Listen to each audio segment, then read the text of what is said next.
welcome to another episode of the Boytime podcast. My name is Proximus Caesar. Back at it again with a new episode. As always, I'm joined by Babby. Whew. Yes, it's true.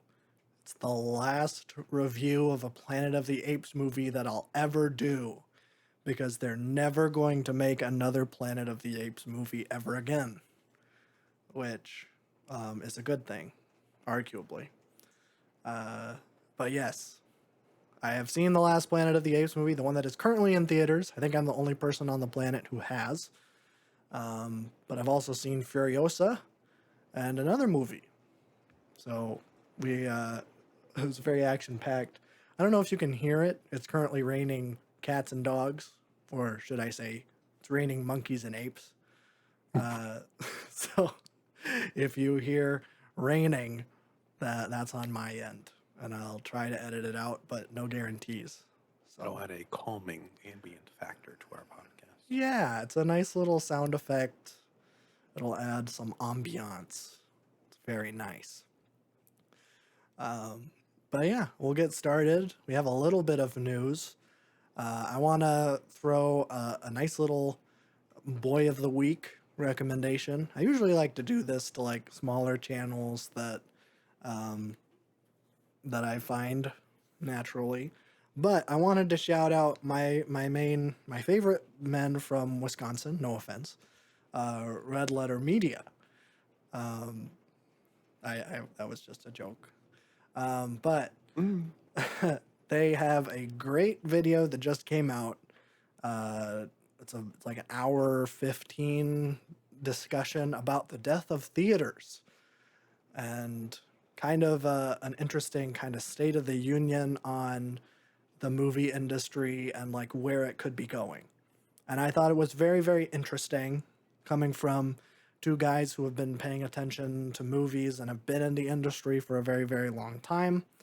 I thought that their insights were very interesting and well put. So I wanted to shout them out. I love Red Letter Media, probably one of my favorite YouTube channels, period. So if you're interested in that topic, check out that video. It's very, very good. But it did kind of hit close to home, because here in Des Moines, AMC, which is arguably one of the biggest theater chains in the world, pulled out completely. So I don't think there's any AMC theaters. Maybe there's some in like Iowa City, but in Iowa, there's no AMCs. So kind of crazy. And they mentioned that twice. They were playing like news footage of all local news from all over the country of theaters closing down. And all of the AMCs pulling out of Des Moines was in there twice. So we're very special. But check it out. Very, very good and interesting video. But we'll move on. Gaming. What? Gaming news? Mm-hmm. In June? Happy Pride Month, by the way. Just gotta throw that in there. Has nothing to do with the current topic, but I don't know. We had the first of the, like, I guess I'm still gonna call it the E3 season, because that's when it was. But where all of the companies are gonna be dropping their directs, I guess. No news about Nintendo or Xbox, I think. But we had the PlayStation State of Play a couple of days ago. And I gotta say, this is the weakest showing they've had in a very, very long time. Almost nothing I cared about, and most of the stuff I cared about was just stuff coming to the PC. So, yeah. But on that front, you got God of War Ragnarok coming to PC on September 19th. So now you can play all of the modern games on Steam, which is great. And also Until Dawn is getting a PC port. That'll be coming in sometime in fall of this year. So that's pretty exciting. And then everything else in the State of Play there was a couple Overwatch clones, the Marvel one, and then whatever one Sony is making. that nobody cares about, and there was some anime games that I didn't care about. The only thing that looked kind of interesting was Astrobot. Um, it's by the studio that made Astro's Playroom, like that free game that came pre-installed on every PS5, which was really really good. But they're making a full-on 3D platformer, and I'm like, okay, that could be interesting. I'll check it out. Uh, yeah, that's coming out on September 6th. So a lot of stuff coming relatively soon. So that's good. But that's it. And all of the state of play, 2 ports, and they actually closed with Astrobot. And I'm like, that's your like big climax is a 3D platformer by the guy who made Astro's Playroom, which I mean, don't get me wrong, it's good and I'm excited for it. But I mean, like, if that's the big climactic last showing, you know that was a pretty weak showcase. So, unfortunate. But we have Jeff Keighley's little Summer Games Fest. I think that's sometime this week. I think it might be on Friday. So, if there's something interesting that comes out of that, we'll report on it here. But so far, this year's E3 is looking weak. But we'll move on to movie news. Basically, the theme for this episode is that everything is disappointing. Pretty much everything I'm talking about is sad. Because, well, first of all, my arch nemesis, Jeremy Renner, we all hate him, has been cast in Knives Out 3. So Oh no. I'm no longer I hope he dies interested. first. I hope so. Oh, we can only hope. I want it to be like Pete Davidson dying in the Suicide Squad, where we get like a close up of his face getting blown off. That Like would just 7 be minutes in this movie. yeah, that would be awesome. I have a feeling that's not going to happen, but who knows? Maybe. So, yeah, that was a little bit of unfortunate news. We also got a little bit of more unfortunate news in the Pixar department, because Pixar, a studio that I very much enjoy, I think they have some absolute bangers. They have a couple perfect movies in their catalog, in my humble opinion. But they've been kind of struggling in the box office direction, which is maybe why you should watch the Red Letter Media video, because they talk about it. But Pete Docter, who's I think currently I think he's like the chief creative officer or something. He's basically the creative director of the entire studio, which I don't want to hate too much on Pete Docter, because he's made one of my favorite movies of all time, Up, and Monsters Inc., and Soul, and Inside Out. But Inside Out's probably the weakest out of that 4 to me. But he got promoted to creative director, and he did a interview with Bloomberg, and you know, that's probably not the best sign, because it's like an economy publication or whatever.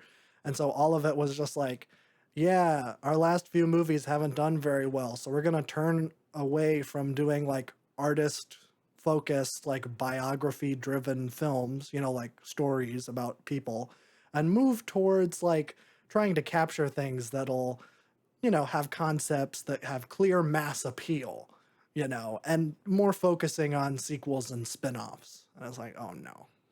I mean, I knew that's where it was going. Bob Iger said something similar in an interview not too long ago, who is, of course, the CEO of Disney proper. And it's like, oh no, this has trickled down into Pixar's like leads being like, oh, we need to move away from stories that are original and mean something to the people creating them, and move towards creating commercial products that will, you know, really make us rich. I was like, that's sad. That's sad. But I mean, it is the direction that Pixar has been going, but it's just sad to see Pete Docter be like, yes, this is where we're going. I'm gonna state it explicitly. It's like, oh rats. But I don't recommend anyone read that article unless you want to be sad today. So, and plus you can't, because when you open Bloomberg, it's like, oh, support journalism, send us $10 an hour or whatever. And I'm not gonna do it. So, sorry, Bloomberg, you're not getting my money, and more importantly, you're not getting my vote.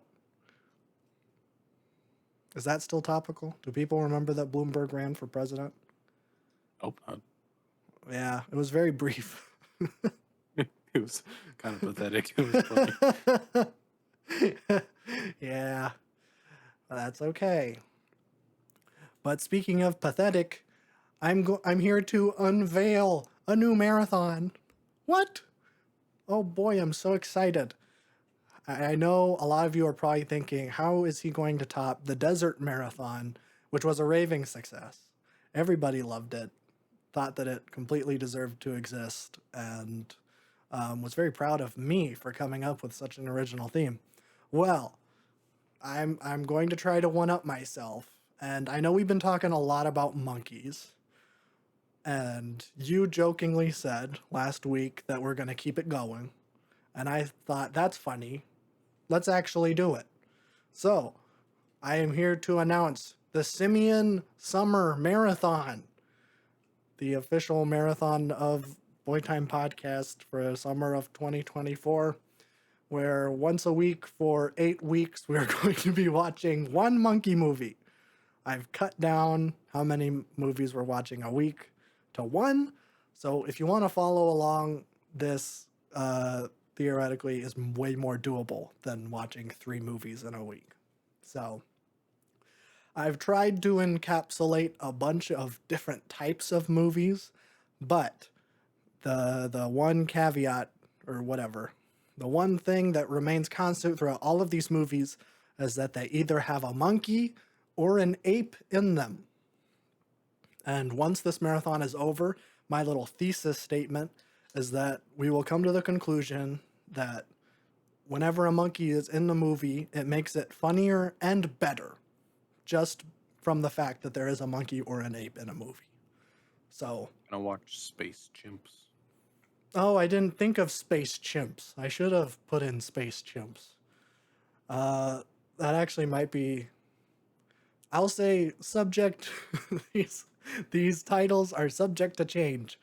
But I found an IMDb playlist or list or something that someone had created that was a bunch of movies that have monkeys or apes in them.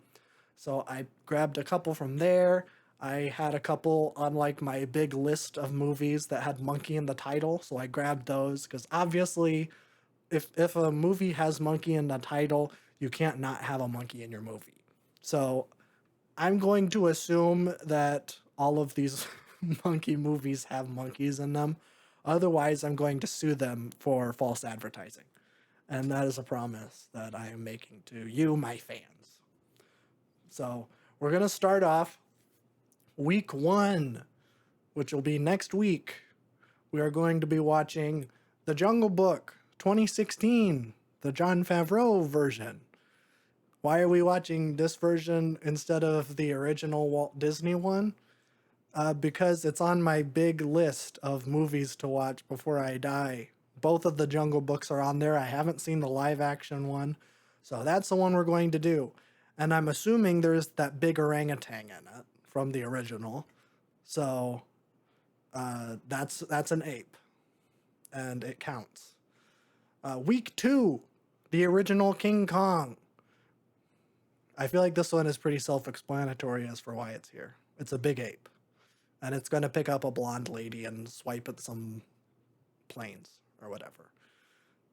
That's where that is. Week 3 is 12 Monkeys. I think this is a time travel loop movie that has Brad Pitt in it. I don't know for sure if there's a monkey in here. This is the one that I'm going to sue if it isn't in. Because it's called 12 Monkeys. If there aren't 12 monkeys, I'm going to be disappointed. But I have to assume, because it's called 12 Monkeys, that there are 12 monkeys. Because, there's advertising laws. You can't call your movie like a bunch of apes are doing sweet stuff in it and not have any sweet apes doing cool stuff.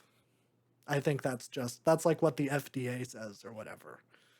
So I'm going to put that to the test with this movie.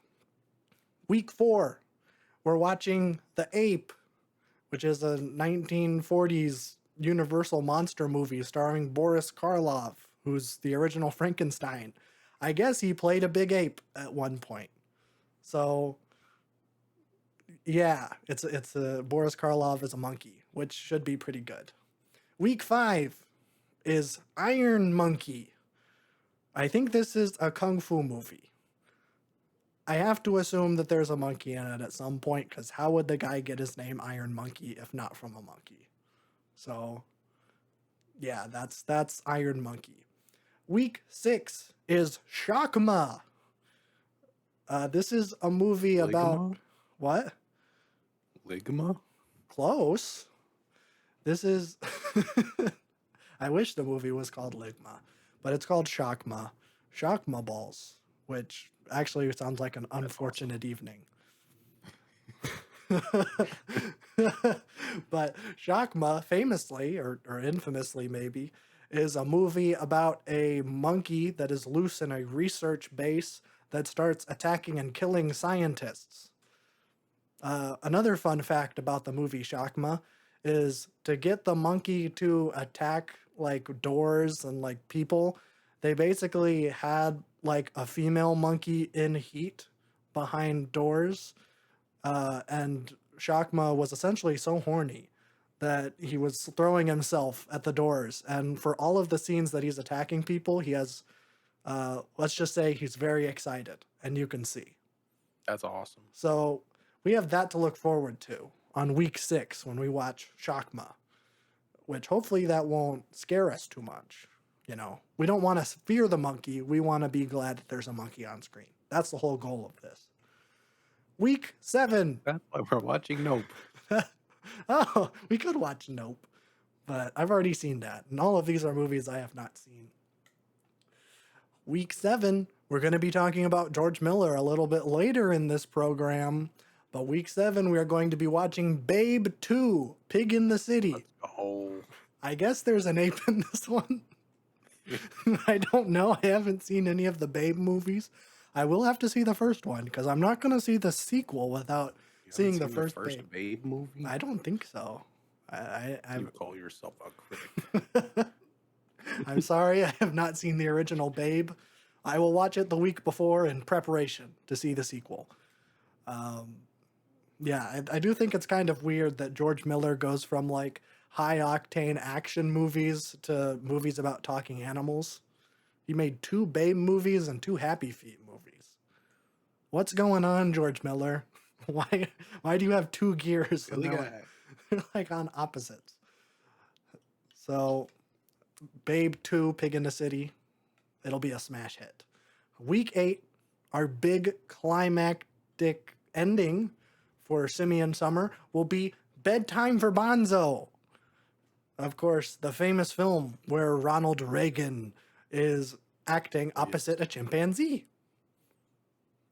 That makes 2 chimpanzees in one movie. Oh, I was thinking of like, I need to make a Nancy Reagan where it's like, there's a chimpanzee on set, and also there was a monkey or something. Yeah, I've never seen this. It's like, you know, a famous picture when it's like, Ronald Reagan, did you know that he was in a movie with a monkey? I do now, and we're going to watch it. So, yeah, look forward to that. That's where this is all heading. I don't know why I chose that one to be the last one, but it just felt right. You know? We're going to close with a classic. So that's going to be Simian Summer. It's going to be great. These are all fantastic movies. I saw like the Rotten Tomatoes score for like over half of these are like under 40%. So I have to assume that all of these are going to be great movies. So that's Simian Summer. The list of all of the movies, the schedule, and where you can find all of these movies will be in the description if you're watching this on YouTube, or it will be in the show notes if you are watching this are listening to this on your favorite podcast streaming platform, Spotify or whatever. So there you go. Look forward to that. Next week will be Jungle Book. But let's talk about movies I did see. And let's finish off the Planet of the Apes talk. You know, really, I should have planned this out ahead of time. If I knew that I was going to do this Simian summer thing, I probably should have saved some of these Planet of the Apes movies because I really had to scrape the bottom of the barrel. Like, who even knows what the ape is with Boris Karloff? I had to find that one on my own. So unfortunately, I didn't think that far ahead. But it's too late now. I've seen all the Planet of the Apes movies, and let's start there. Because I've seen the hit new film, Kingdom of the Planet of the Apes. I think I might be the only person who's seen this movie. Nobody talks about it, and everybody who does talk about it, I don't want to say I don't respect their opinions, but like I saw someone posting a GIF from this movie where like the chimp like pokes a model, like there's like a model galaxy and he pokes one of the planets and they're like, they're setting it up so well. And I'm like, setting up what?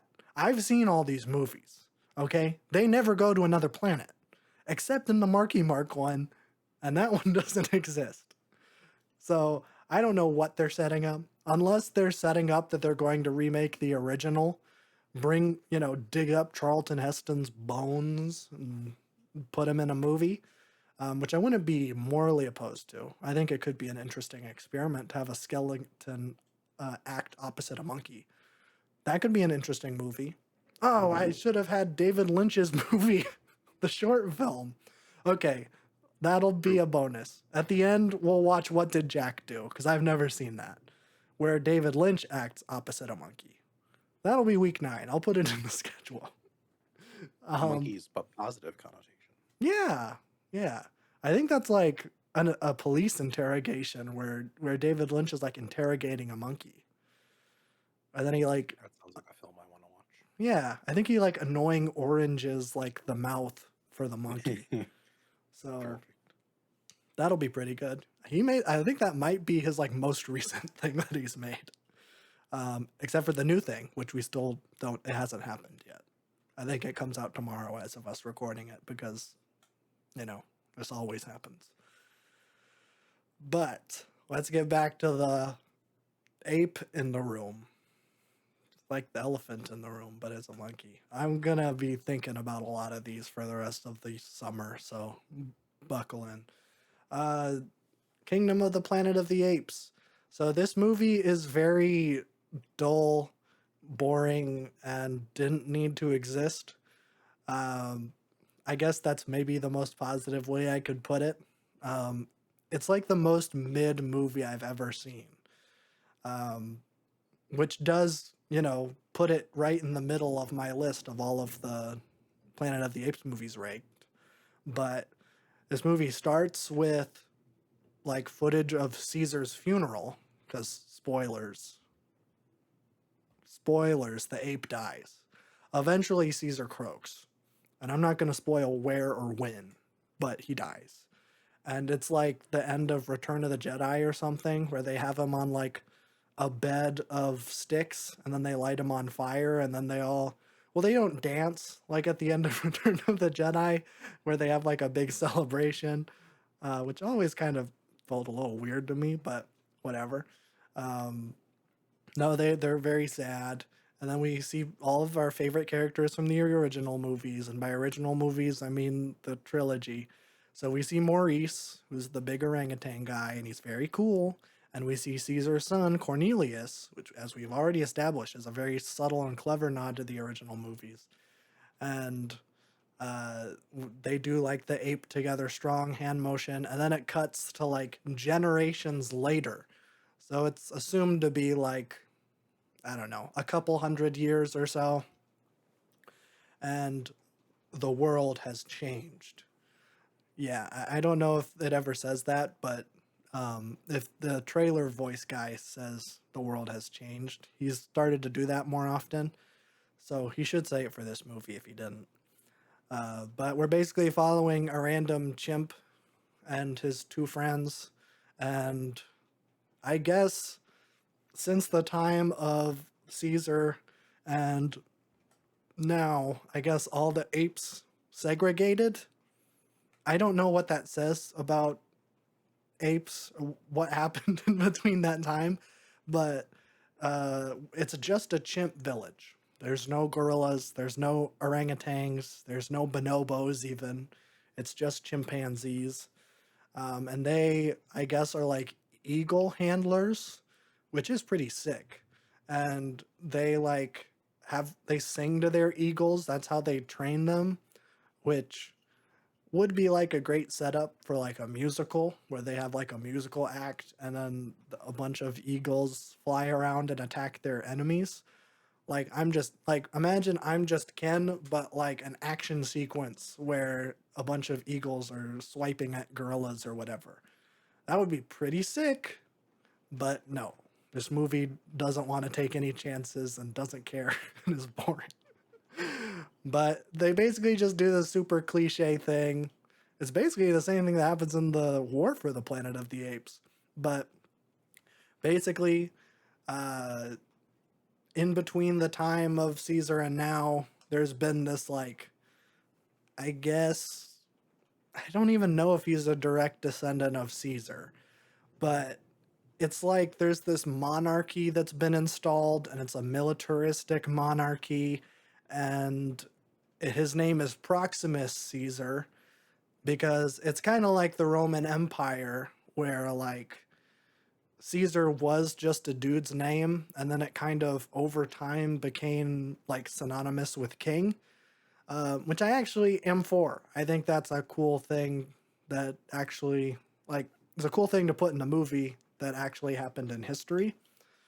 Um, yeah, like Caesar ended up like uh, being like synonymous with king and used in like king terms up until like the 1900s. Like Tsar is derived from Caesar, and Kaiser in German is derived from Caesar. So like it's a real thing that happened, and it makes sense that someone would just like use his name to prop up this illegitimate monarchy or whatever.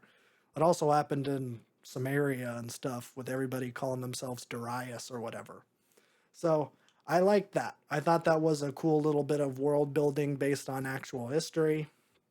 Very good. That's the one thing that this movie does right.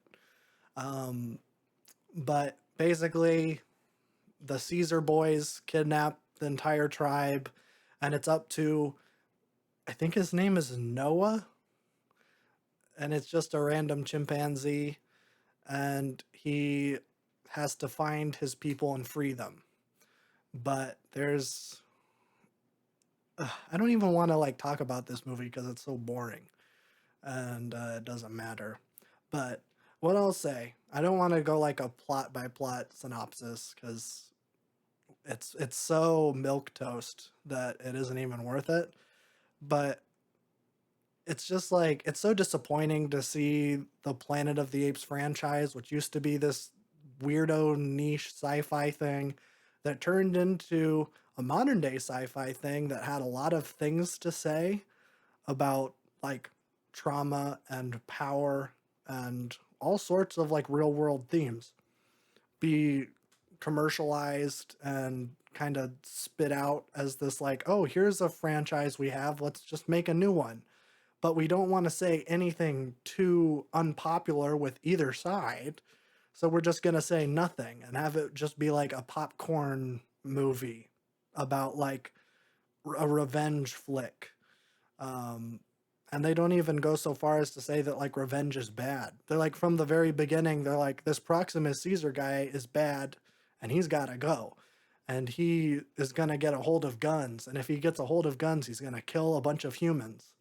And this movie makes a very fatal flaw in assuming that all of the people watching it, the audience, are rooting for humans. I've never cared about humans in any of these Planet of the Apes movies. If anything, I'm rooting for the apes in every single one.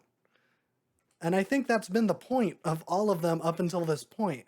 But there's like one talking human, and she's like, if Proximus Caesar gets a hold of the guns, then he's going to wipe out the humans. And like humans deserve to own the planet because we're humans and we were here first. And like I think that's like the movie saying like, yes, you should think this way. I'm like, no, no, the apes were like way better. Like Caesar as a ruler in the new trilogy is like a great ruler and like was actually trying to improve things for his people. I don't want to see that undone. And like the movie ends with like a bunch of like underground societies of humans like learning to reach each other and like starting to civilize again. I'm like, I don't want that. I don't want I don't this isn't a hopeful ending. This is really sad because like all of these apes that are living in like relative peace now that Proximus Caesar is gone, they're going to get wiped out by a bunch of humans that have guns and stuff because they've been hoarding it in vaults. And I don't know. I really didn't like this one. Um, it just felt so gutless and didn't have anything to say. And the things that it did say, I downright disagreed with. So, yeah, that's my opinions of Kingdom of the Planet of the Apes. Don't watch it. Watch the new trilogy, and that's it. Out of all of the Kingdom of the Planet of the Apes movies, you can completely write off 7 of them. You just need to watch the trilogy, the Rise trilogy, and that's it. All of the other ones are hot trash, and you shouldn't touch them with a 5-foot pole. I know I said like either last week or the week before, if you're like at a party and someone puts on a Planet of the Apes movie, you should throw the remote out of the window and smash the TV in or something. I stand by that. But also include Kingdom of the Planet of the Apes. If someone puts that on and says this is a good movie, you should slap in their face, spit in their drink, and walk out. That's my humble opinion on on this hit film. And I say hit because I think it is making money. It's like been the highest grossing movie of recently. Other than the Eras tour, which is probably the best movie I've ever seen in my whole life. But speaking of, let's talk about Furiosa, which has absolutely bombed in the box office for, I honestly don't know why. I was kind of surprised. But Furiosa, I'm going to be the one guy who has the unpopular opinion. I didn't really like this movie. This movie has like a 4.0 on Letterboxd. Like all of the reviews I've been seeing from a bunch of people have all been either like fairly positive to very positive, and the fairly positive are like they're like in the minority. Everybody's loved this movie that's seen it. Unfortunately, that isn't very many people, but it is what it is, I guess. But I think as a follow-up or a prequel to Fury Road, I thought it was very, very weak. As an action movie, I thought it was very, very weak. And I guess as a car chase action movie, it's decent, but there's like one good car chase in the entire movie, and therein lies the problem. Maybe I should talk a little bit about my experience with Fury Road. I wouldn't say that like Fury Road is like one of my favorite movies ever. It's probably one of the most impressively like made movies I've seen. Like the choreography, all of the stunts that they do in that is phenomenal. The pacing in it is breakneck, and I love it. Everything about Fury Road, I love. It's one of the best action movies of all time. It's up there with The Raid for me, and like perfect action movies. You got Fury Road and The Raid 1. Because both of those movies recognize the simple fact that when you're watching an action movie, you don't want a bunch of story. Like, you don't want to front load your action movie with like 30 minutes of nothing. of boring plot contrivances and then like have some action scenes and then whatever. Like, I don't like James Cameron very much, but he even understood that. Like in Terminator 1, where like lesser filmmakers would have like a scene where like the entire action stops and then they explain a bunch of exposition that nobody cares about. The big exposition dump in Terminator 1 is in the middle of an exciting car chase. And like that's how you should do it. Um, and like I feel like that's what Fury Road like mastered, was like that whole movie is one giant car chase and it's constantly switching up. And yes, there's like moments where it slows down, but that's just because that's how you need to pace a movie. But then like immediately it's back at it and really fun and exciting chases the entire time. It's damn near perfect. And it feels so disappointing to me that George Miller, I really respect the guy. He's probably one of the best directors working right now. I'll say it, at least in the action scene. Um, it seems like, I don't know if, I don't want to say it's like his age showing, but he is old. But he made Fury Road when he was in his 70s, but now he's like 80. It feels like he like went backward, where it's like we start with like 30 minutes of like boring story, and it's like so obvious what's going to happen. Like there's no like twists of like, oh, I didn't see that coming. It's like so obvious the entire time, where it's like Furiosa starts in the green place and then she gets kidnapped by Chris Hemsworth, who's playing a weird dude with a weird nose. And then she ends up in the Citadel from Fury Road because, yeah, we know that she does. And it's just like, okay, like, and that takes like 30 minutes. And there's like no fun action in between there. We're just setting up how much of an idiot Chris Hemsworth is, which is great. His character is dummy, and I like that. Um, but we're just setting all that up. And then eventually, like, we get to when Anya Taylor-Joy becomes an adult, and there's one absolutely phenomenal car chase scene. Like, every part of this movie is chapters, and I think it's chapter 3 is the stowaway. And as soon as that title card comes up, you know you're in for a treat, because that is like, that car chase is fantastic. It's just as good, if not better, than a lot of the stuff in Fury Road. It's like so kinetic and exciting. You have like people riding in motorcycles and cars. It's kind of a remake of the like final tanker chase in The Road Warrior, where like it's this giant like gas semi, or you know, like one of those big tankers that they carry gasoline in. They're on the road and there's cars and motorcycles all chasing it. Eventually, some of the motorcyclists like pull out parachutes and they're like flying over the semis and dropping like fire bombs on them. It's really sick. it's, it's the best action scene, probably in the last decade or so. It's so good. And then the movie really slows down after that and like gets back into the plot stuff. I'm like, no, keep going. Like that's, you have the momentum. If you're going to slow your movie to a halt in the first 30 minutes to set up everything, which I argue has only been done like really, really good once, and that's in Old Boy. But Old Boy is barely an action movie. There's one action scene in the entire movie, and it's the one that everybody knows. Other than that, it's a neo-noir thriller, a revenge neo-noir thriller, I guess. So I think when you make an action movie, you either have to go into one of two lanes for it to be like really good to me. You got a throwaway story and just go for great action, like The Raid or Fury Road, or actually tell a really compelling story and then sprinkle action in between. And like have that not be the focus, have the majority of your movie be the really great story, and that's what Old Boy is. But this one just strike this really weird in between that I wasn't really a fan of. And I gotta talk about this because it was driving me up the wall, is that the special effects are awful.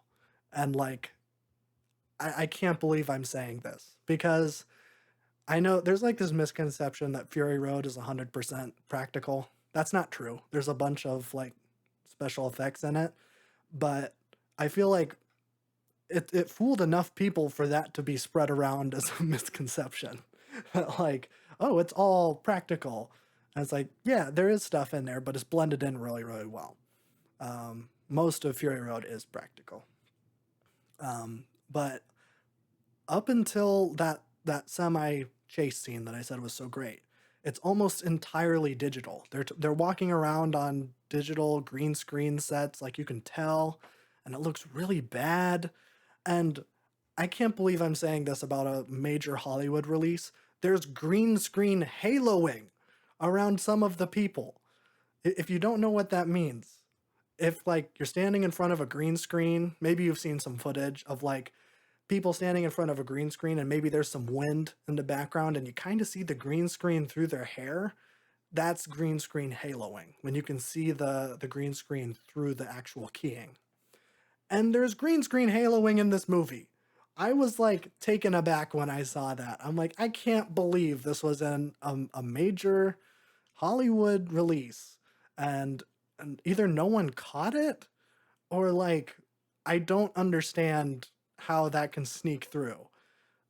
Because it was really obvious. It's like this shot where Chris Hemsworth is like at the bottom of the Citadel. He's basically challenging Immortan Joe to like, I want to run the Citadel, fight me, coward. And it like pans up to Immortan Joe at the top of the Citadel. And it's like, it's not a very well incorporated shot, like the angles of the people standing on this balcony, like Immortan Joe's bodyguards or whatever.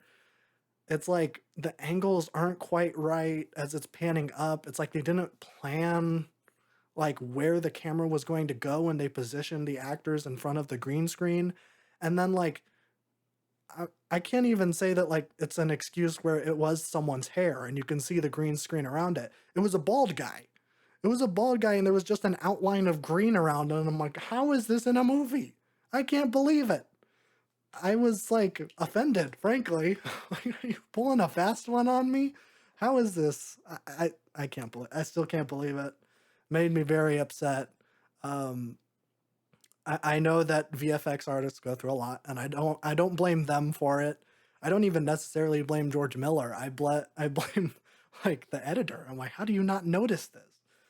It's yeah, eh, it made me very upset. But all of the other stuff around it is really incorporated poorly. There's a bunch of shots like that where I was talking about where like there's tracking shots where like maybe it starts up high in a crane and then it moves down. Like shots like that, they didn't plan on like the camera movement, so like the angles never really line up. That's like littered through like the first act of this movie. And like just watching it, I was like so disappointed where I'm like, everything in Fury Road felt real. And a lot of it was. Um, and so just going from that to this, it like felt so disappointing and like, oh man, they completely killed it.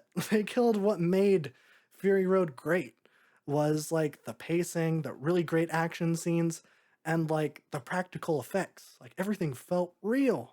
And it just doesn't anymore. And I know George Miller's getting old. He probably doesn't want to keep driving around in the Australian desert. Like I get it. I don't want to drive around in the Australian desert either. But it's just like, it was just so disappointing.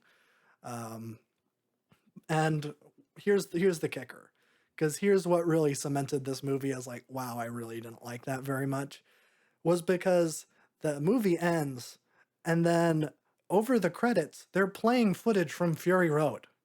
I'm like, why would you do that? Everything in this movie is so disappointing, and then you remind me of how good it was like 7 years ago. It's like, don't do that. Have your movie stand alone.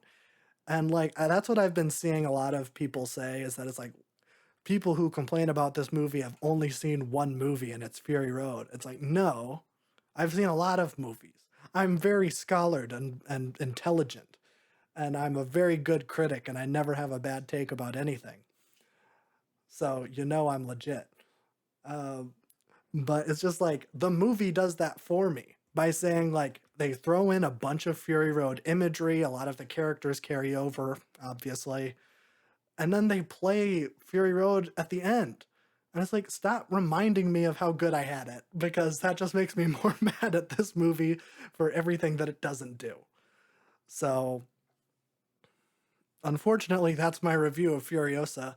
I'm sure most people will see it and love it because that seems to be the general reception.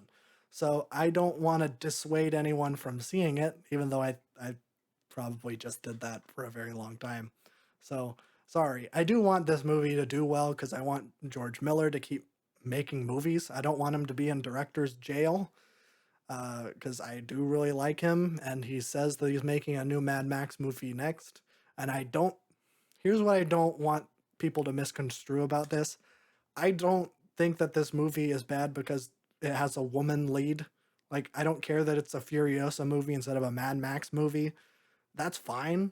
In fact, I would prefer that it wasn't a Mad Max movie. Take everything Mad Max about it. If it was just cool girl does action stuff in a wasteland, that would be completely fine. It's just like, because it's a follow up, it's a prequel to Fury Road. It's just like, don't do that. Don't have it connected to uh I realize I just said don't have it connected to an IP, and that's literally where the entire like that's just where all of like art is going. It's just, oh, have everything go towards IP. Don't create anything new because we don't want to take chances anymore. It's like, so I know that wouldn't happen, but it's just like, ugh, it made me very upset. So sorry, Furiosa heads and Mad Max freaks. I was not a huge fan of this one. Um, Please forgive me or don't, and leave a nasty comment saying, you are wrong, I hate you, uh, die in a hole, you coward. And I'll accept that. That's fair criticism. So, all right. I talked about two movies that I was very disappointed in. Let's talk about a movie I did like. And I'll try to keep it brief. I probably won't talk about this one for a long time because I think most people should see it. So I'm not going to spoil very much anything. But I watched the Bong Joon-ho movie Memories of Murder, mainly because I saw a Twitter thread that someone made that was like, top 5 movies of the century, so, or top 20 movies of the century so far, and this one was on it. Granted, most of the list was pretty whack, but I was just like, hey, I like Bong Joon-ho movies. Let's watch one of those. He probably won't disappoint me like everyone else has. So I watched it, and I wasn't disappointed. It was very, very good. Bong Joon-ho is a great filmmaker, and I like most everything that I've seen from him. I don't, not most, I like everything I've seen from him. It's very, very good. I think this one was his first collaboration with, oh, I forget his name. He's the dad from Parasite, who's in like every single one of Bong Joon-ho's movies. Um, oh boy. Let me pull. Yeah, Kang Ho Song. He's in like every single Bong Joon-ho movie. This was the first one they did together, and it's really interesting to see like they immediately had that dynamic down because in like every single movie that Kang Ho Song is in, he kind of plays like a weirdo deadbeat that like kind of is skeezy and eventually kind of like, you know, he's a little trickster, likes to sneak his way into things.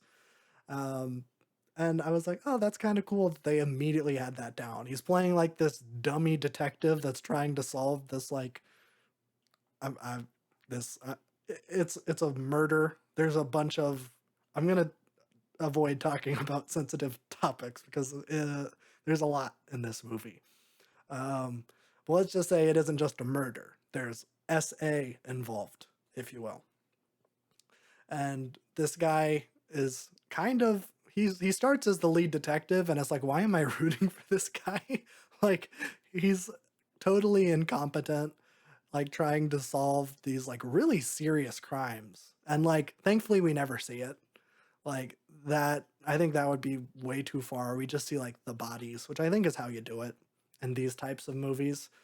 um uh, and I was just like, man, because I was kind of going in like, okay, this is a neo noir thriller. It's gonna be like I was thinking, okay, it'll be along the lines of Seven or something, where it's like a string of murders, then it's a bunch of detectives trying to solve it. Like, okay, I kind of know what I'm getting into. And then we start immediately, and Kang Ho Song is like, he doesn't know what he's doing at all, and his partner, like, his partner's awful because Kang Ho Song is like faking evidence and like to try to get innocent people to confess to the crime, and his partner is like beating them up and like drop kicking them and like hanging them from the ceiling to get them to confess. Like, even though he knows and his partner knows that they're innocent, they just need a confession so that they can stop working on it. And like for the first 20 minutes, like, these are the good guys? I'm supposed to be rooting for these guys? I don't think these guys are going to solve the case. And eventually, a detective from Seoul comes in, and he eventually kind of takes over the case. And it kind of becomes an interesting thing where it's like, you have these two kind of shady, corrupt cops that are working alongside an actual competent detective that's trying to solve this case and get this serial killer behind bars. And they kind of butt heads, and it's kind of funny. We're like, it even gets to the point where like, oh, we haven't found any hair evidence on him, and the detective from Seoul is like, oh well, okay, well this guy must be really good. The fact that like a bunch of like action is going on, like tension or friction, whatever, and we aren't finding any hair, like that's insane. Like that never happens in a case like this. This guy is a real professional. And Kango Song is like, oh, I know what that means. That means that we're dealing exclusively with, it must be a Buddhist monk. So I'm gonna track down every single monastery, and like we just get like a scene in this like really serious detective movie where he's at like a public bathhouse, and he's like, it's a montage of him like looking at people's junk to figure out if they have hair down there. And I'm like, what happened? What happened?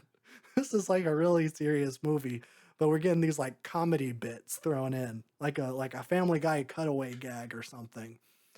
Um, and I don't know. I think this movie really has an interesting balance where it's this really serious, gross stuff that's going on, but it is also really funny.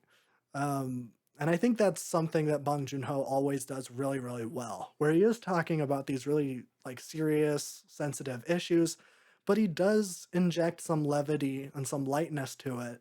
So it is pretty watchable, which I think is like, that's probably one of his biggest strong suits, is being able to do that and not having it come off as fake or inauthentic. Like it feels like real people, and like this is how they would act. Like, you have to have a sense of humor about this stuff if you're going to be working in this industry where you're like dealing with this much death and horrible stuff. So yeah, I don't even want to talk about like the plot besides that because I don't want to spoil anything. I think everybody should watch it. Really, everybody just needs to watch more Bong Joon-ho movies because they're all fantastic. I highly recommend The Host. It's a terrible name. It doesn't have anything to do with like a parasite or anything. Parasite. But it's about a giant monster. But that movie's great. I love The Host. And I also love Memories of Murder. Two very, very good movies by a very, very good guy. I'm very excited for Mickey 17 whenever that comes out with Robert Pattinson. But I think that'll do it for everything I have to say. I had a lot of stuff to talk about. Before I turn it over to Babby, I did forget to mention that this new episode of Smiling Friends that just came out was great. I loved it. And Banger. it had animation from Sick Animation, who's my favorite. And it was so obvious that it was him. They didn't change his style at all, which I was a fan of. So I recognized it immediately. I know. And I recognized his voice too when he was like, oh, my brother. I'm like, oh, that's Sick Animation. Last two episodes have been bangers. Yeah.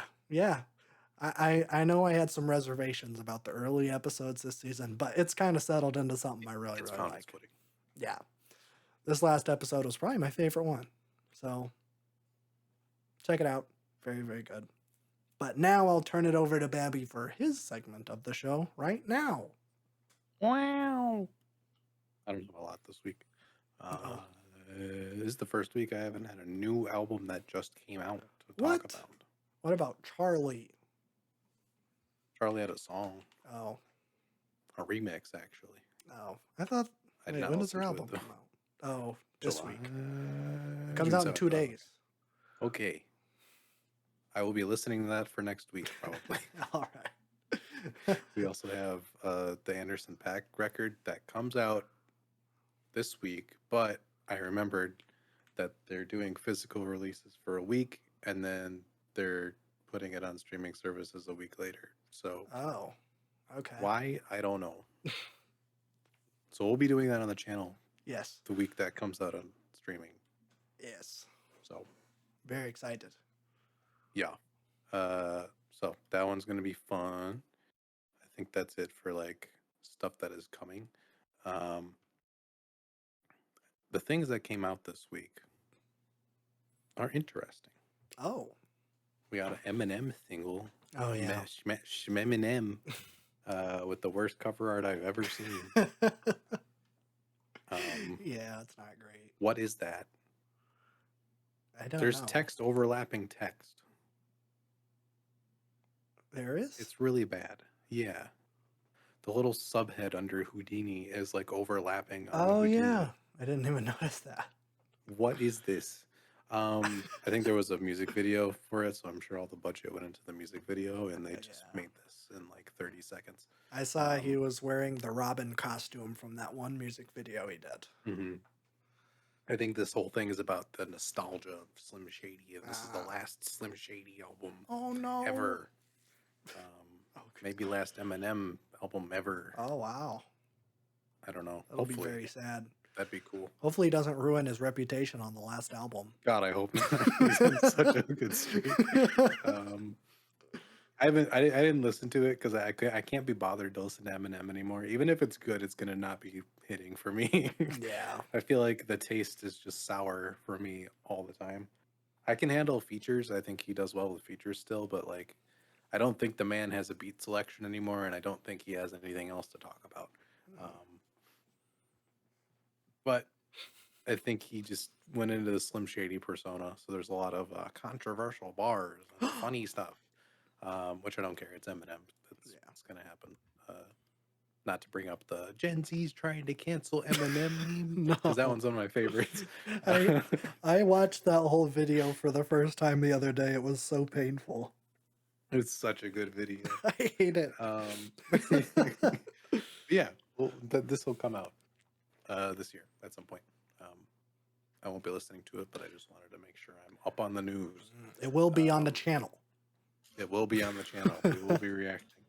God, that'd be so interesting because it'd be a really entertaining video, but then we'd get the worst people ever to exist in our comment section, and I'd hate existing. Yeah, that's true. It would be my first Eminem album.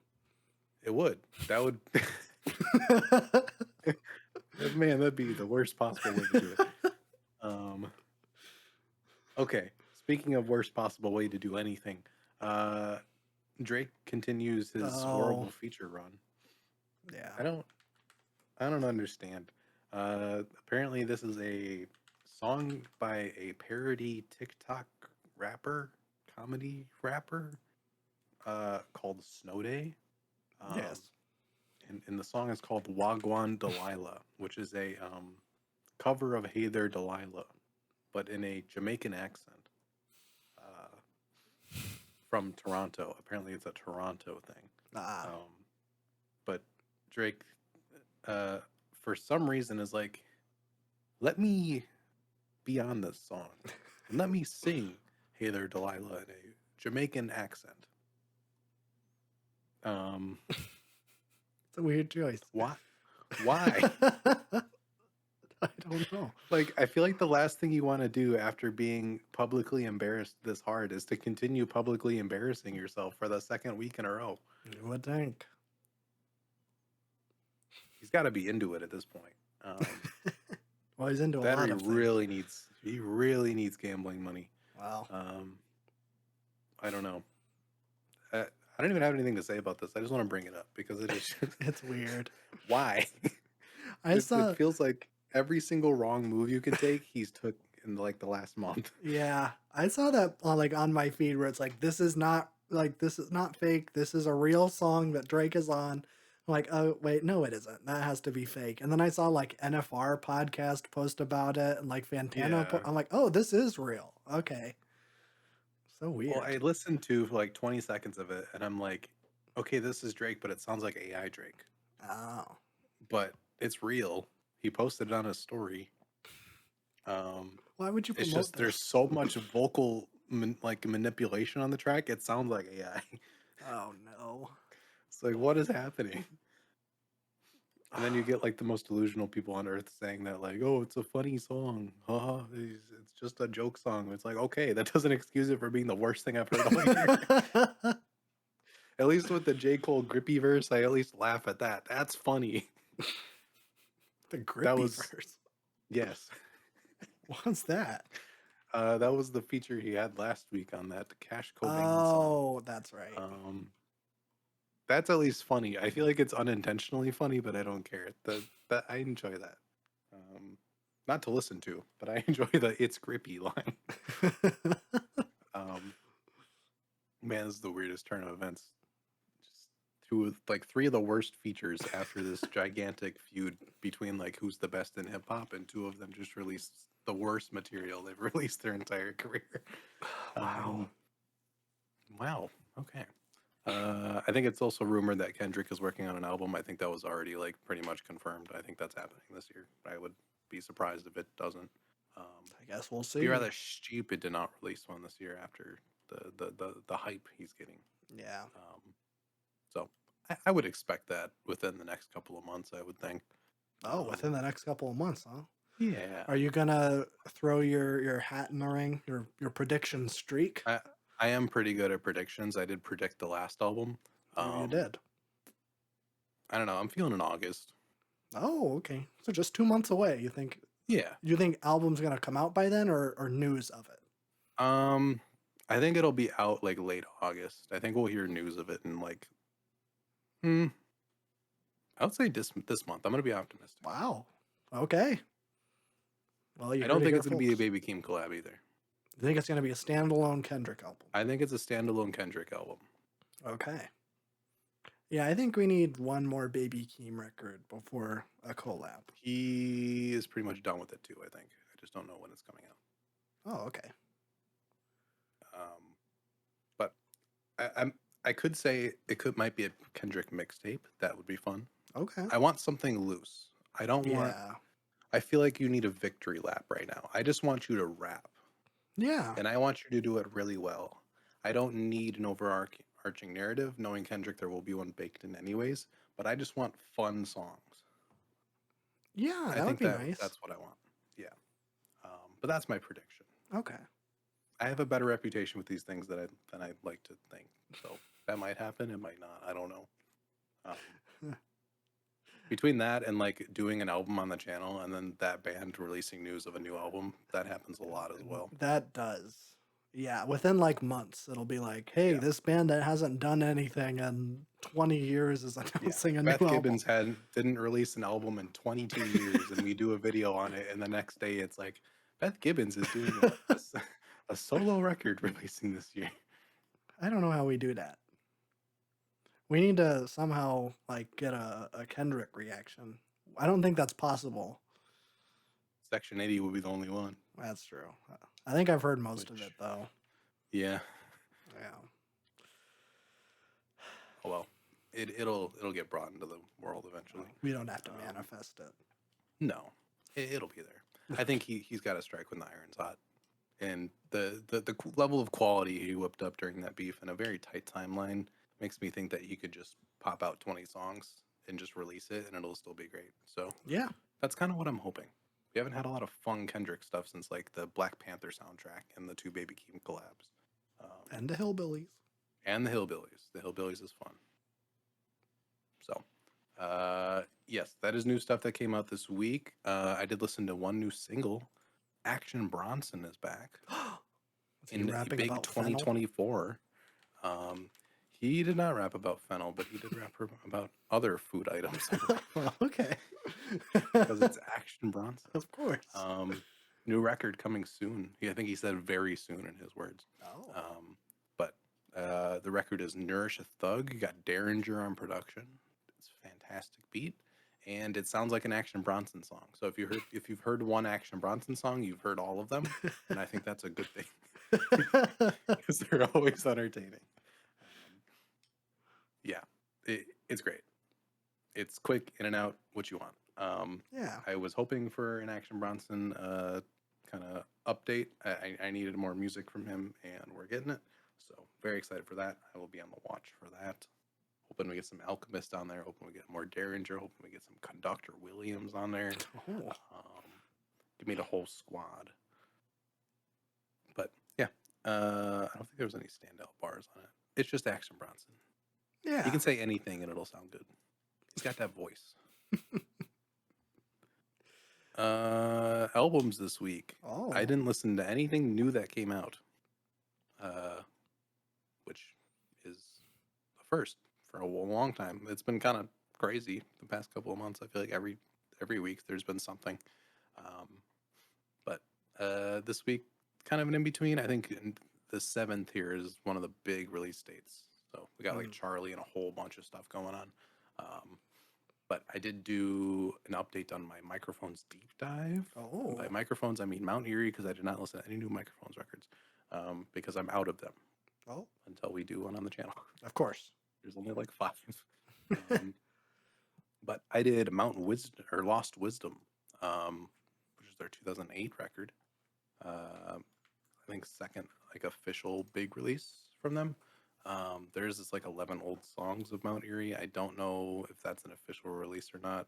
I think that's kind of an in-betweener. So I skipped to Lost Wisdom. This is a collab album with Julie Doiron. I think that's how you pronounce that. And Frederick Squire, who I think does some production and stuff on it, I believe.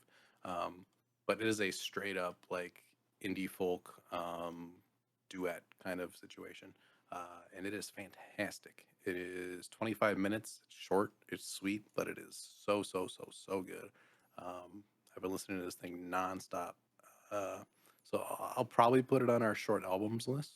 Okay. I think with all of these records though, the first reaction is the most underwhelming reaction, and then every time you listen to it, it's like gets better. Sure. Which is kind of cliche, but I think it literally is how this kind of music works because it puts you in such a loop of like what is happening that you can't even enjoy what the actual song is until you hear it 2 or 3 times. But I was interested to see how the duet would work because Phil's voice is very interesting and he doesn't follow typical vocal runs.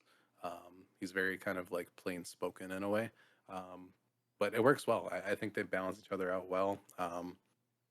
It's very loose and organic, like every other record we have here. They start singing at different times. There's different pitches and stuff thrown around. She does a great job of like supporting, but also being the lead, having these fantastic vocal runs, and he like kind of takes up more of that mid and low range, which is really cool. I think the content in terms of songwriting is fantastic. At this point, you can just expect nature themes and existentialism and all of these things across all of these records. That's the subject matter stays the same, but there's a different way to put it, like every time. And I think just the palette of these songs is just really great. You have a great range of tracks here. It's definitely more acoustic than a lot of the records I've heard. I think this might be the most acoustic. There's a little bit of electric guitar sprung in here, but nothing too crazy. I don't know why You Swan Go On is like the most popular one on here. It is so short, but it is incredible. This song I heard before I listened to this record because I think it auto played after one of the records, so that's probably why it has so many plays too. It's just one of those that they kind of pump through Spotify. Sure. But it is really phenomenal. Some of this kind of reminded me of like early Sufjan in the way that like it is kind of campy in a like really well done way. Sure. But yeah, it's a phenomenal record. And again, like you listen to it more, you pick up more lyrical themes, you get a lot more of the texture and the way that they set up these songs and create moods. I think just the atmosphere in all of his records are just so thick. It just gets you in this kind of headspace. Um, it is interesting because on No Flashlight last week we had a song called "What," and then on this record we have a song called "What," and they're two completely different songs and have nothing to do with each other, Oh. um, which is weird. Because yeah, the last record we have "How" and "What." This one we have "Who" and "What." Oh. And I believe on Dawn, which came out the same year, um, literally a month later, Who is on that record again. This isn't confusing at all. Not at all. I was so confused because I have both of my playlists, and each one comes on, and I'm trying to pick out which one is which, and I can never figure it out. Saying what is what? What? Who? What? Where? I was expecting a where somewhere in there, and we did not get one yet. Not yet. But when we do Dawn on the channel, I will see what these other versions are because a couple of these songs are on Dawn, but I'm assuming they're different versions. I don't think he'd put the same song on two records that come out a month apart from each other. Um, he strikes me as the kind of person that will like make a song and then like if there's two concepts that work well, he's gonna do both concepts. And Dawn is also a lot longer of a record, so but this is a situation where it's like, how do you put out this much quality in 1 year, or like 1 month even? But I'm excited for Dawn. We will do that whenever the wheel decides to give it to me. Well, it looks like that both Who's have different streaming plays, so I'm assuming they're different songs. I would imagine so, yeah. Because like when a song gets re-released, it usually has the same streams as the other one, so it's probably different. Well, I'm wondering if it's a duet on this one and then it's a solo track on the other record. That's If true. So, that would be pretty cool. Yeah. But yeah, it's a fantastic record. With My Hands Out is incredible. Oh My Heart is incredible. Grave Robbers is incredible. Voice and Headphones is really unique. I think just the writing styles, it's like so plain spoken but poetic, and like there's just layers to it and stuff that you don't pick up on, and then you realize what it means, and you're like, oh, why didn't I just think of that? It was so simple to figure out. But I kind of like doing that. It's very different than like when I listen to a record for the first time on the channel because I have Genius pulled up and I'm like heavily involved in trying to figure out the meaning of songs and the writing process and everything. When I listen to records on my own time, I just play it, and then I try to like let the song invite me to understand the lyrics as I play it more and more. Especially with a record that's 24 minutes long, I'm like, I'm not gonna look at Genius. I'm just gonna let it happen. And I don't know, it's still so organic and natural and warm. It's definitely still depressing and sad, but in a very different context. It's not desolate like No Flashlight was. There is definitely like a warmth and I don't know, a very organic feeling about it. I really love it. So that'll go on the short wheel. I think it'll be a good one to do. Yeah. But yeah, I'm addicted to this thing. It is fantastic. And it's weird because like I think people talk about Dawn a lot more.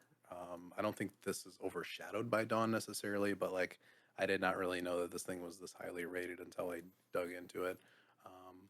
There is also a Lost Wisdom Part 2 that came out in 2019, so I might do that next week and kind of go out of order a little bit for that one, just to see how the updated version is because that's the most recent Mount Erie record.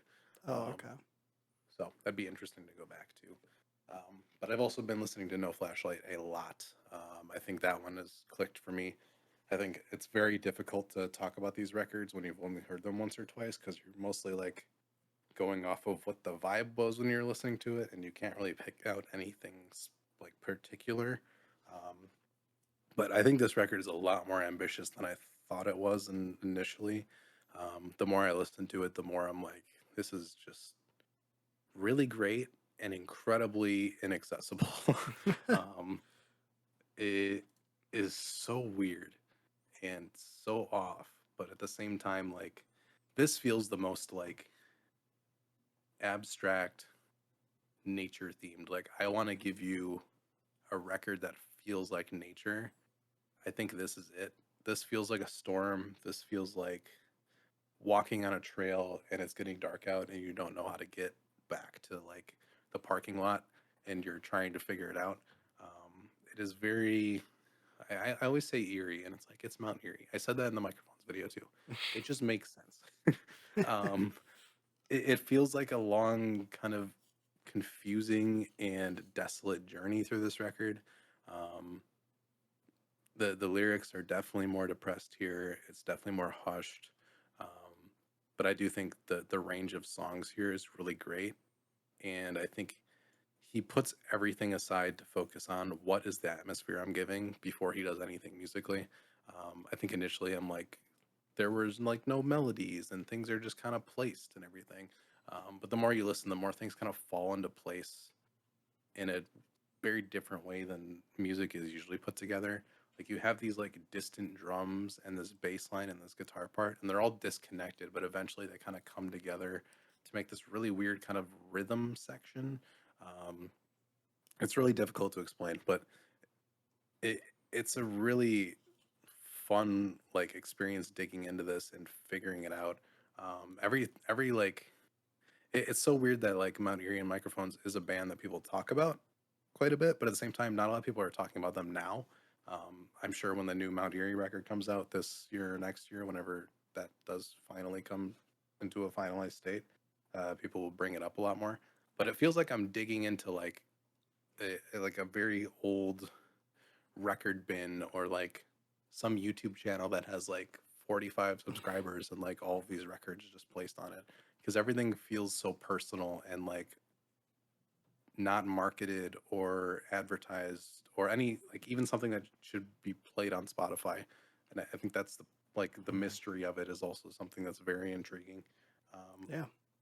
but yeah, it's a fantastic record. I think I Hold Nothing is like one of my favorites out of the entire like deep dive so far. The distortion on that track is incredible, and the guitar part and everything that builds up into that track is just so good. I think Stop Singing on this one is another fantastic one. Um, I think lyrically it's not his best, but I think when it comes to textures and building an atmosphere, it is like pretty next level. I think even some things on the Glow Part 2 did not give this like entrenched in atmosphere. I think of like Something and Something 2 on that record. This record is kind of that vibe throughout the entire thing, and it kind of takes you in different areas. But yeah, it definitely grew on me. I there's not a miss in this discography so far, at all. But going from there, I think next week I will probably tackle the next one, or maybe next two. I'll probably do the Mm. next two, because we have White Stag in 2009. That's 19 minutes, um, Oh. so pretty short. And then we have Wynn's Poem, which is also in 2009. Uh, Wynn's Poem has avant folk, singer songwriter, atmospheric black metal, drone, post metal, and dark folk. Oh. So I'm interested to see what that sounds like. Yeah. Um, but definitely ready to dig into that one. I was gonna listen to another one, but I'm like, I need to slow down and like take these in because you can easily glance over these records if you're not paying attention or like ready for it when you listen to it the first time. Because like I could see a lot of people listening to No Flashlight and being like, that was weird, and I'm not sure how I feel about that, and then just not listen to it. But if you listen to it in the right environment, there's been a lot of storms and stuff happening lately. No Flashlight is like the perfect thing for that. Just kind of having it on and like it's the kind of music too where it's like if it's raining or storming outside, like that kind of adds to the music. It's a really weird feeling. um, Yeah. but I feel like all these records you have to kind of take the time for them to open up. Um, so I'll probably do those two for next week. um, I've also been listening to Now Only a lot, and that record is just getting better and better again, like to the point where it is kind of close to Crow Looked at Me in terms of like almost being perfect. Mm. um, I don't know. Something about that record is it's more listenable. It still tackles the same themes and it's incredibly dark, but like just like Distortion on that record is like one of my favorite songs I've heard out of here. I think Distortion and Now Only and Two Paintings by Nikolai Astrup are just incredible. I mean, 6 tracks and it just takes you on a journey. So yeah, nothing but good stuff so far. I am excited to keep going. it feels like I'm taking my own journey through the woods as I go through this, because it's always like, what is he gonna throw at me next? Yeah. But yeah, we'll keep going. I will do Mount Erie, and we'll do Dawn on the channel whenever the wheel gets to me and I feel like it's time. Yeah. Because I cannot progress into the microphones further. I'm saving microphones in 2020 to the absolute end. All right. I'm hoping I make the right decision doing that. Yeah. I think the last thing is this was just announced earlier today. Godspeed's going on tour again in North America tour. Oh. So I will be attending. Absolutely. This is the Godspeed You Black Emperor on American Highway Beneath Setting Suns Through the Liberation Autumn of 24. Of course, that's the title. You say Yeah. two? Tour. Oh, tour. I thought that was the sequel to the last No. tour. That'd be funny. The last tour was Godspeed at State's End. Oh, okay. Yep. But I will be attending. They're not going to be in Wisconsin this time, but I'm traveling for it. And in the end, they posted a little minute announcement video on Vimeo, and there is new music on there and a studio recording setting. So, Oh, I think there will be a record in September. I think that is going to come out. I mean, that sounded pretty finalized, and it definitely sounded like it was put together and mixed and mastered. So I know the band's been like kind of talking about it on tour, like more openly than you would expect. I feel like most bands want to like keep it under wraps, but like people will just ask them when the new album comes out, and then they'll just be like, "Yeah, we're hoping like September." Like, oh, okay. all right, cool. So that's what I've been sticking to, because it's been, the band has said that multiple times, and it would make sense coming back to North America to do this tour later in the year with that happening. So still betting on that, but I'm very excited. The music in the video sounded so good. And I think Godspeed from 2021 was like a really good record. I think that's like their best since they came back from their hiatus in like 2011 or 2010. So I'm very excited for that. I will be attending again. Yeah, I think that's it. That's it. That's it. I'm done. All right. I haven't listened to too much new music. I've been playing Bon Iver. It's just getting better. And I already really like that off rip. Frankly, I don't know if I gave Beth Rest enough credit, because I'm like kind of thinking of that. That's a near perfect song, Yeah. like Restacks is. So, yeah, which I would not expect. If I heard that song, like a snippet of it, I would be like, oh, that doesn't sound like something I would like. But man, it's just growing on me like I like crazy. It's great. But that's really been it. That's what I've been listening to. I've been going back to some Labi Sifri. I need to get into more of his records, but his album Crying, Laughing, Loving, Lying is pretty good. Live, Laugh, Love.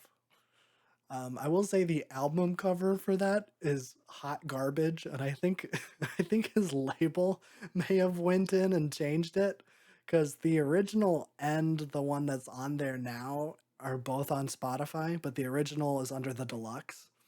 But I think the label like cranked the saturation up and then added the original album sticker or something. That's on like the bottom left.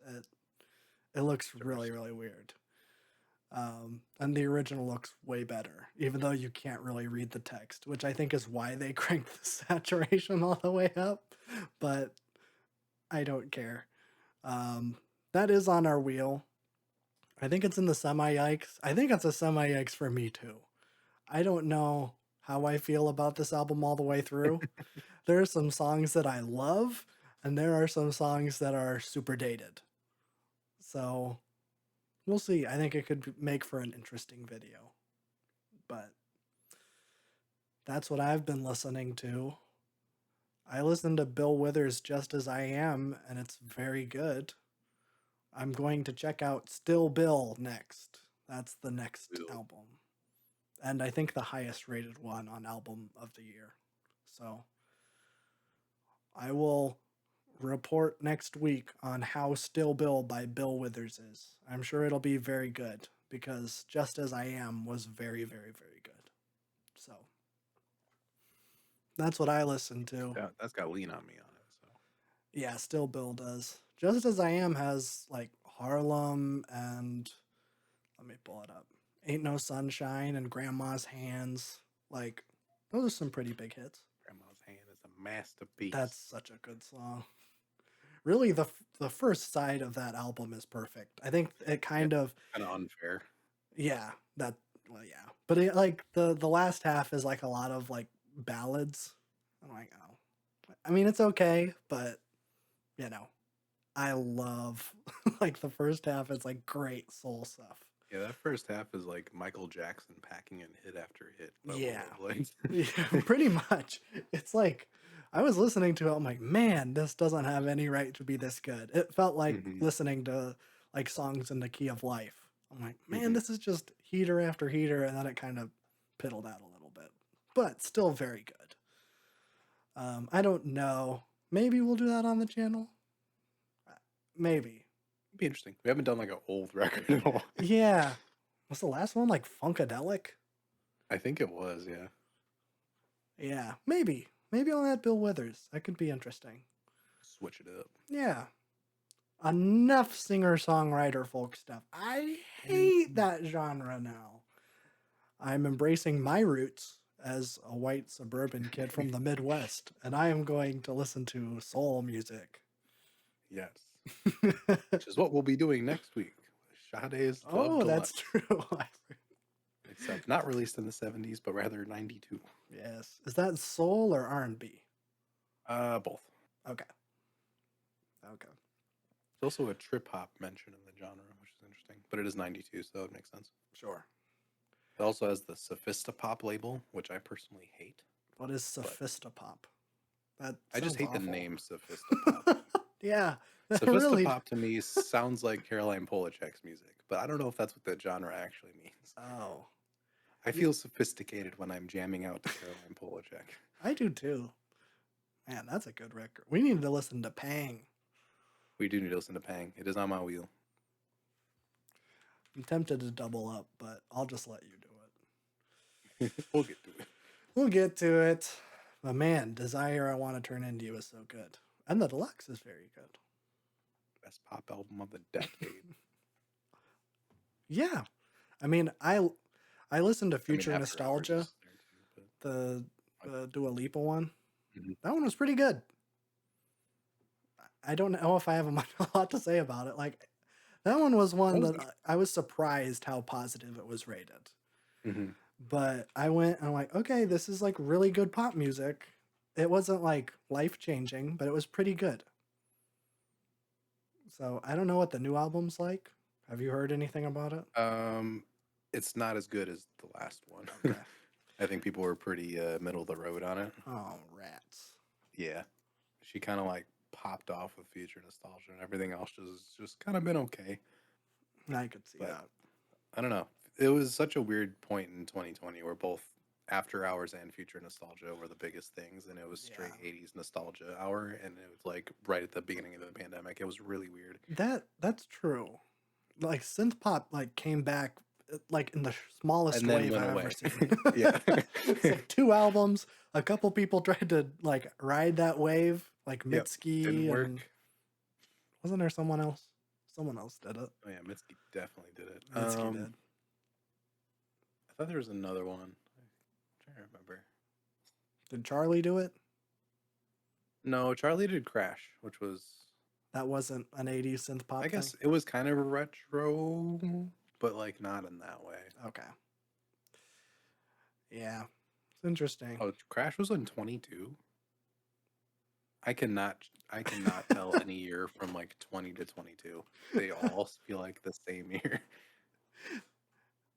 Man, yeah. It doesn't feel like it was 2 years ago. Yeah.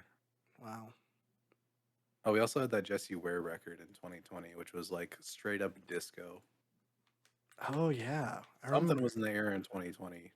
COVID and something Oh else. yeah, and retro nostalgia. Yeah. Huh? I'm glad we're past that phase though. We got the banger records out of it, Yeah, and it's gone before it got too overplayed. sure. It didn't become like a thing, and I'm Yes, glad. which is great. I hope. Well, I think the Weeknd's new album, didn't he say, is like gonna be city pop? I hope so, because that's kind of what the end of Dawn FM sounded like, and I Yeah, love me some city pop, so I'm so down for that. yeah, it was great. Hopefully we hear something on that soon. I feel like Yeah, he's I'd due. imagine it'd be soon. It's been over 2 years. Yeah.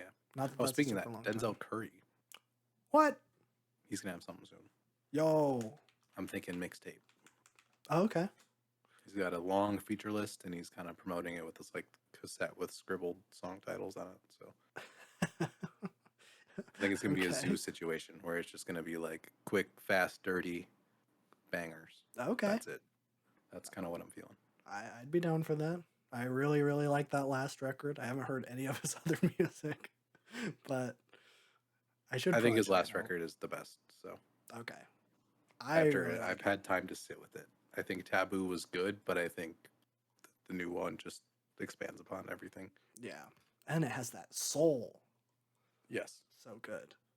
Those remixes, I'd they're so good. Mm-hmm. I I want still haven't bought more. the record because I need the remixes on the on the vinyl. Do they make it? Do they make a deluxe of I that? think they did. Oh, just I haven't finding seen it. it in record stores though. I have the original one. I got it last time I was up in Yeah. Madison. But yeah, that would be great. We need more live instrumentation like that in rap music. Yes, we do. Like Kendrick kind of got on that for one album. It's like One album and one unmastered. that's true. That's true. The Makami album gives the feeling of that, but it's not. Okay. I've not listened to Makami at all, I don't think. I don't know if you'd like that, Okay. but also at the same time you could. I don't know. It's a toss of the coin, huh? Yes. All right. Well, maybe I'll check it out. But I'm excited. I'd listen to a new Denzel Curry record. Me too. We could do it on the channel if we wanted to. We need to Yeah, cover true. more rap. We don't do enough. We do. I need to put more rap on the wheel. Yeah. There is a decent amount in my return to, or I've already listened series That's or whatever true. I'm calling this thing. That's true. Um, I'm excited for Mad Villainy. yes, I put some absolute essentials in there for Okay. you. So All right. plus a Well, couple of new ones that are probably something you should listen to. yes, the Forever Story and Atrocity Exhibition. Yeah. Yes, very. I need to get into JID. I feel like JID is like right up my alley. Yes. All the I soul think so. samples, and he seems to be pretty technical. That seems like my kind of rap. My kind of rap. My kind of rap. I can throw some more in there though. I got stacks on stacks. I'm sure. That's why I like. Still haven't added any Mac Miller to the wheel. That's kind of shocking. Not sure if I'm ready to rip off the Band-Aid yet, but one day. Okay. I don't think I would hate it.